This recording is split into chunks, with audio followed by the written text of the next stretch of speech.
To meet you. Morning, Andy. Hi, how are you doing?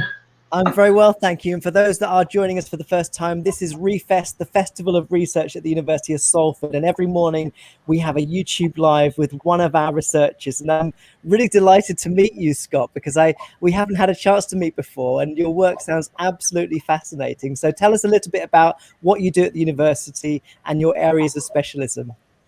Sure. Well, my main role is that I'm research lead for the English Language, Literature and Creative Practice Research Group in the School of Arts, Media and Creative Technology. And that means I'm responsible for managing the research careers of my colleagues, which is a fantastic honour and privilege. And I've been doing that for about 6 years. I've actually been at Salford for nearly 18 years, if you can imagine that. And the last few years in my research lead role, I've been responsible for our department's submission to the Research Excellence Framework. So that's been taking up a lot of my time in recent years. But I suppose my main role as I arrived at Salford as a lecturer in creative writing and English literature, and specialising in poetry. And that's increasingly what I spend most of my time doing, is teaching people how to read and write poetry, and also poetry with a sort of innovative and experimental bent is kind of my particular interest. So, yeah, that's really interesting. So going back 17 years ago, before you arrived at Salford, how does one get into sort of becoming a lecturer? What was your entry point into that area? Yeah, it's not such a long story in a way. I mean, I did an undergraduate degree in English and linguistics at the University of East Anglia, shortly after which I went and taught English in Poland. Planned to go for 6 months, stayed for 2.5 years, and married a Polish person and speak Polish, almost feel half Polish sometimes. And I came back with my partner to do a PhD in creative writing, actually just up the road at Edge Hill in Ormskirk.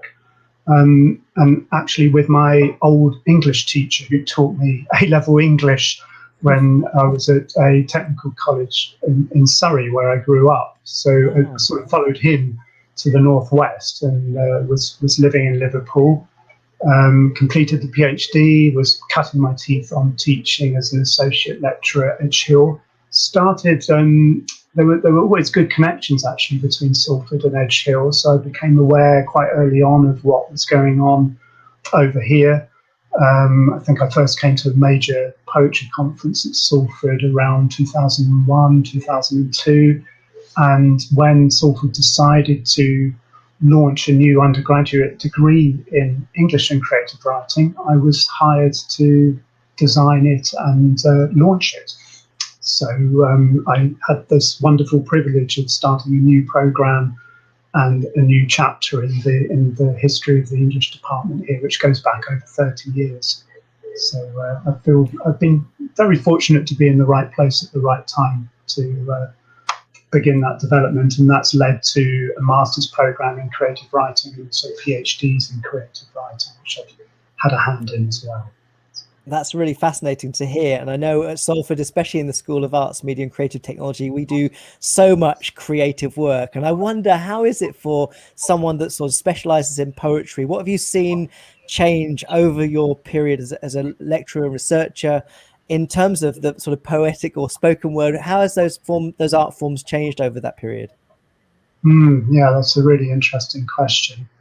I think poetry has become increasingly more culturally visible in all sorts of ways. I think an obvious answer to that is, through the medium of social media, that writers are able to connect with audiences in many, many different ways that weren't available before. So it's been very interesting to see how publishing in particular has evolved to sort of take advantage of that. So whereas I used to publish when I was starting out in little magazines and small presses, which were physical books, now I'm more than likely to be publishing in online magazines and sometimes ebooks. And that transition, I think, has also interestingly fed back into the dynamism of the live form of the art. I think poetry's always been live as well as for the page. Yet I think perhaps because of the growth in the digital world, there's also been a kind of counterbalance to an interest in the live experience. I ran a poetry reading series with two colleagues in Manchester for 10 years called The Other Room.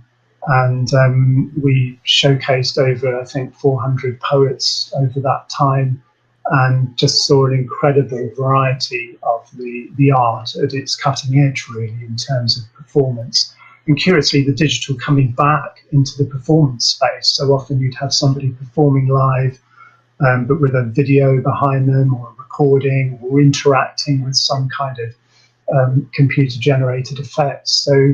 So I think, this has all meant that the audiences for poetry are much kind of broader and more diverse, I think, than they've ever been. And you can access and relate to poetry in so many different ways. And probably Insta poetry as a whole new genre that's kind of evolved in response to what you can do within that platform. I think that kind of exemplifies where things have gone. I couldn't have imagined Insta poetry, when I started out, even though the internet obviously was around and people were using it to publish. But for actual platforms now to evolve new formal possibilities for poetry that didn't exist before, I think it's extremely interesting. I think that will keep on growing and developing as we go further into this world. Definitely. I remember reading, I think it was a BBC article from a few months ago about an AI program that has written poetry. And I can imagine those are, I mean, they're interesting because generative art is, of course, a very well-established sort of art form, I think, now. But I wonder, how do you feel about those sorts of things? Do you see them as creatively just part of the experimental stage of poetry, or is it something you feel is detrimental to the art form? Yeah, I mean, I think I've probably answered that question at different times, depending on what I was feeling or thinking about. But the whole issue of technique in poetry is so fascinating because I think if you're starting out as a writer and you have access to language, if you're literate, you have an immediate mode of expression that can be very direct. That, in a sense, doesn't look as if it requires much craft or technique. Whereas I think, in order to really become recognised as a poet, there's a lot to absorb from the history of writing and from different technical approaches, from how you use rhythm in a line, how you shape a line with sound patterns, how you use imagery and metaphor to create certain effects. I think once we get to different kinds of procedural ways of creating new writing, it's just updating the techniques. And even if, say, like John Cage was doing back in the 1960s, you're creating computer programs that are effectively mixing and sorting material that you've given the computer in advance and creating a new combination which becomes your poem. There's a huge amount of individual creativity and inventiveness in how you handle that technique. So I think sometimes, like any kind of poetry, although I suppose there's nothing really absolute about poetry, a lot of what's considered good or bad or indifferent, I think, really comes down to taste. I think those techniques can be used more or less well to express something new and interesting. And whether you happen to be using a traditional form like a sonnet or whether you're using a computer to write, I think it still comes down to the creative ingenuity and resources of the writer and what you want to say ultimately.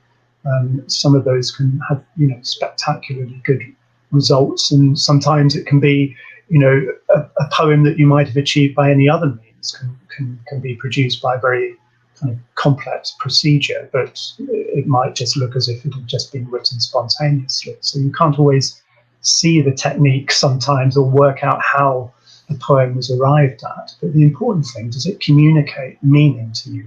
And I think that's what's always interesting as a reader, regardless of how something comes into being. That's really interesting. And I wonder, I'm curious, because we had a PGR on the stream last week talking about practice as research. And I wonder how those two things sort of come together in your work. I've seen photographs of you in a sort of open mic settings. Are you a performing poet yourself? And is that something that connects closely with your research? Absolutely, they're completely intertwined for me, and particularly since I've started to move into the area of dance and poetry, Okay. my approach to performance has changed quite radically. So yeah, there's a kind of evolution for me in terms of scholarly work that I still continue to do on experimental poetry. I edit an academic journal called the Journal of British and Irish Innovative Poetry, and I write articles about the history of experimental writing in the UK and in America. But I'm also practicing my craft as a poet and as a performer, and all of the things that I learn from my scholarly work are effectively feeding into my writing in the same way that my writing and performing also informs my interests as a critic or as a scholar. I've just published an article about a fabulous artist called Jennifer Pike, who's not alive anymore, but was an extraordinary multidisciplinary artist. I was particularly interested in her work with dance and movement. Performing alongside her husband, Bob Cobbing, who was a major sound and concrete poet. And at the same time, I'm trying to make my own hybrid performance work with dance and poetry. So I've clearly kind of found a lot to learn from Jennifer Pike's work, which I'm sort of applying and thinking about through my own practice. So that practice and research relationship is absolutely integrated for me, and I think it's been there even since I was studying my A levels in English and writing about poetry and realizing this was helping me to write poetry, and the interaction was kind of seamless for me. That's really interesting. I often, you've mentioned a few times sort of where you've been, and I often think about the importance of context to any art form, actually. And I was thinking, you mentioned earlier Liverpool, and I was wondering about things like the Mersey Sound and how those different environments of performed poetry have shaped your own development, really. Do you feel that those things have been influential, like where you are and what's around you in terms of that live experience? Absolutely. I mean, it's funny growing up in Surrey that I was, very fond of bands from the Salford area. The Fall, in particular, is still sort of one of the most important groups to me. Joy Division and the Smiths.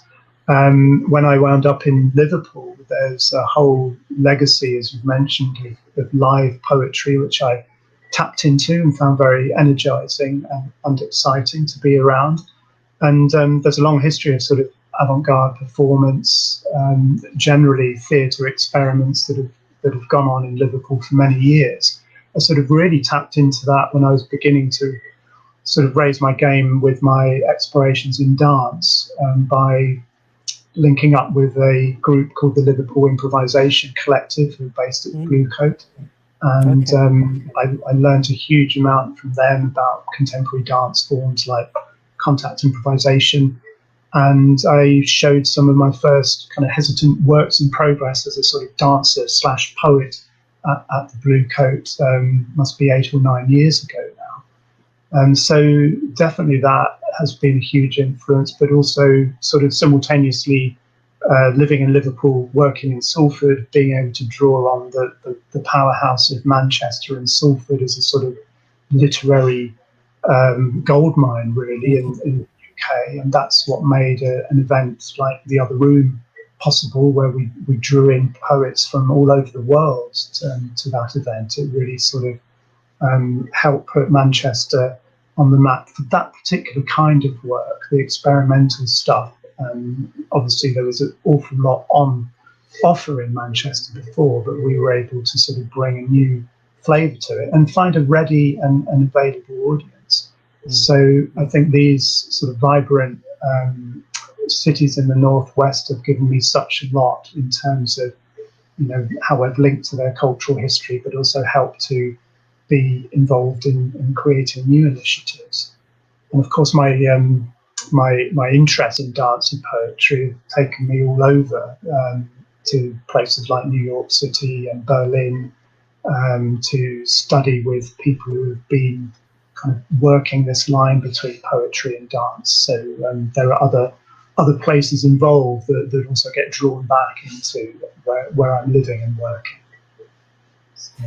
Well, it's certainly fascinating to hear about those different environments. I think you're right. We are really spoiled in the northwest of England, where we have such vibrant artistic communities. And I think for me, working with organizations in Manchester, like the Manchester International Festival or Abandoned Normal Devices Festival, there's a real willingness to experiment, I think, in the northwest and to test out new art forms, isn't there? Yeah, absolutely. And this was what was so thrilling about starting up the other room.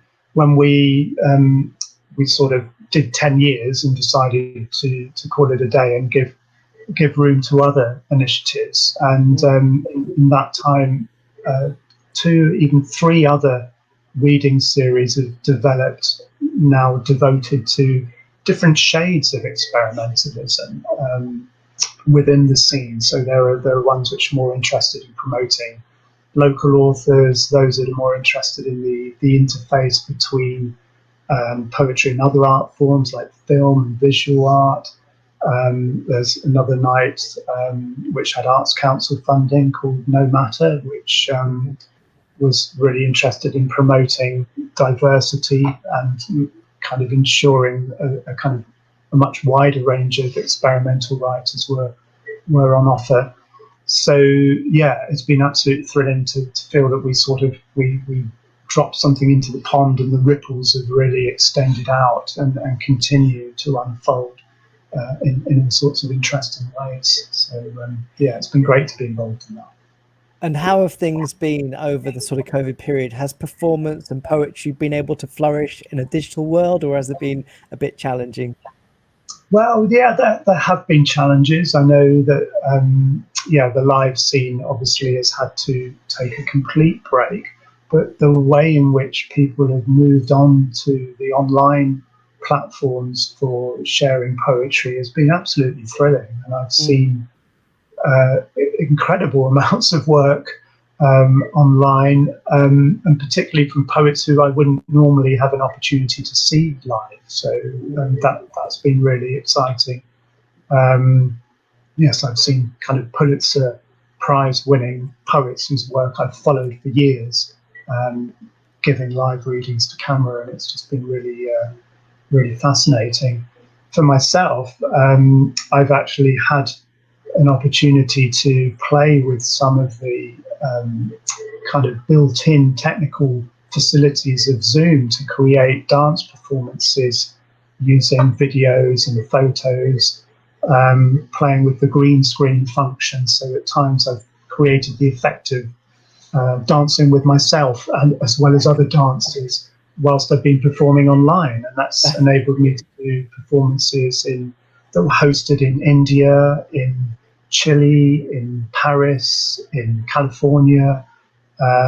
So I've found myself reading and performing in ways that I'd never imagined, in places that I wouldn't normally have access to. So I think poetry has really found new ways of being and working in the online event that I hope will still continue. I mean, it wasn't unheard of to have online readings, but not in the intensity and frequency that we're doing at the moment. So I think new forms and ways of doing things are evolving in very interesting ways.